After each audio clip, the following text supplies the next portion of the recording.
Уважаемые жители республики, Бурлун, добрый день.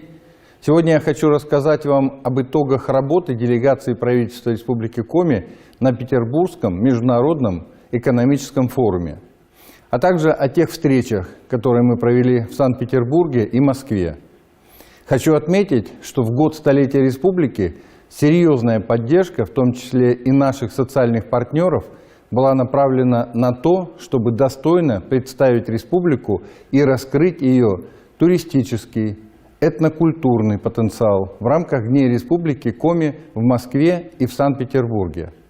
Учитывая это, мы постарались сделать свое пребывание на Петербургском международном экономическом форуме как можно менее затратным для бюджета республики. Мы отказались от стенда, от дорогих платных бейджей, свели к минимуму состав делегации. Мы ехали в Санкт-Петербург работать, а не отдыхать. Накануне экономическим блоком правительства республики и постоянным представительством Республики Коми при президенте России была проведена очень серьезная подготовительная работа.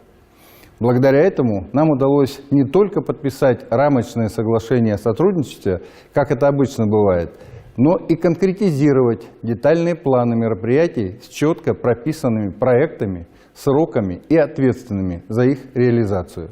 Основной упор в развитии отношений с партнерами мы сделали на создание инфраструктуры, как фундамента для бизнеса и социальной сферы в регионе. Особый акцент на прикладную науку, то есть разработку и внедрение новых технологий, а также на построение кооперационных связей и выход для наших предприятий на новые, в том числе и экспортные рынки сбыта. Что касается инфраструктурных проектов, мы, например, договорились с компанией Россети «Северо-Запад» об устранении административных и технологических барьеров при подключении к энергосистеме резидентов арктической зоны в Воркуте, Инте, Усинске и Устилимском районе. Мы это делаем для того, чтобы свести к минимуму бремя бюрократических проволочек и затраты по подключению к тем же электросетям для резидентов, которые открывают свое дело или расширяют производство в Арктике. Со Сбербанком мы договорились о продолжении работы по созданию в формате государственно-частного партнерства объектов инфраструктуры, образования, здравоохранения и обращения с отходами.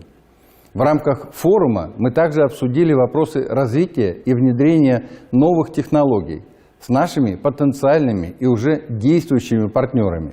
Хочу отметить, что буквально накануне открытия форума научно-образовательный центр мирового уровня технологии здоровья сбережения населения Севера, решение о создании которого на территории республики я подписал в мае, прошел первый этап конкурсного отбора в Министерстве науки и высшего образования России. Причем нас с самого начала поддержали крупнейшие промышленные и научные школы страны. Председатель Сбербанка России Герман Оскарович Греф, например, лично изъявил желание войти в состав наблюдательного совета. Нас поддержали Ростех, Роскосмос, Газпром, Лукойл, научные школы МГУ, Московского физико-технического института, Санкт-Петербургского политехнического университета Петра Великого и многие другие. На форуме мы подписали конкретный план мероприятий по 5 направлениям научно-технического сотрудничества с госкорпорацией «Росатом». Главными среди этих направлений являются сферы здравоохранения, цифровизации в рамках будущего арктического медицинского кластера в Воркуте. Интерес к проекту по созданию кластера, рассчитанного под нужды контингента Северного морского пути, проявили в ходе переговоров и Сбербанк, и Газпромбанк. Другим примером в сфере науки и технологий стало соглашение с правительством Тульской области о сотрудничестве наших промышленных предприятий, вузов и научных организаций при реализации проекта «Композитная долина». Композитные материалы, сочетающие в себе разные исходные материалы, улучшающие функциональные характеристики, сегодня завоевывают самые различные сегменты рынка. Эта высокотехнологичная продукция широко востребована в том числе в строительстве, в судостроении, автомобилестроении, секторе транспорта и логистики. И здесь Тульская композитная долина, как одна из опорных платформ межрегионального кластера «Композиты без границ», созданного Росатомом, должна стать точкой входа наших производителей на общероссийский рынок таких материалов. В сфере природопользования и природосбережения мы заключили два важных соглашения с госкорпорациями «Росгеология» и «Роскосмос». Первое. В части комплексного изучения недр, которое позволит переоценить геологический потенциал и сделать инвестиционно привлекательным и экологичным освоение месторождений полезных ископаемых на нашей территории. Второе, в части использования технологий дистанционного зондирования Земли в региональной системе экологического мониторинга, что крайне важно для предотвращения нежелательных инцидентов при добыче полезных ископаемых. Ну и, наконец, говоря о содействии выходу наших предприятий на новый уровень, новые рынки сбыта в западных регионах России, в Европе и Азии, о создании длинных кооперационных цепочек, не могу не отметить те договоренности, которых мы достигли с другими регионами. Речь идет о Республике Крым и Тульской области, о взаимодействии в отрасли спорта, туризма, в том числе арктического. Мы также подписали соглашение с нашим крупнейшим предприятием лесопромышленного комплекса компанией «Лузалес», которая приняла решение стать якорным резидентом создаваемой в настоящее время особой экономической зоны «Север». Компания инвестирует 32 миллиарда рублей в строительство завода по выпуску МДФ-плит. Это глубокая деревообработка, это 1200 новых рабочих мест.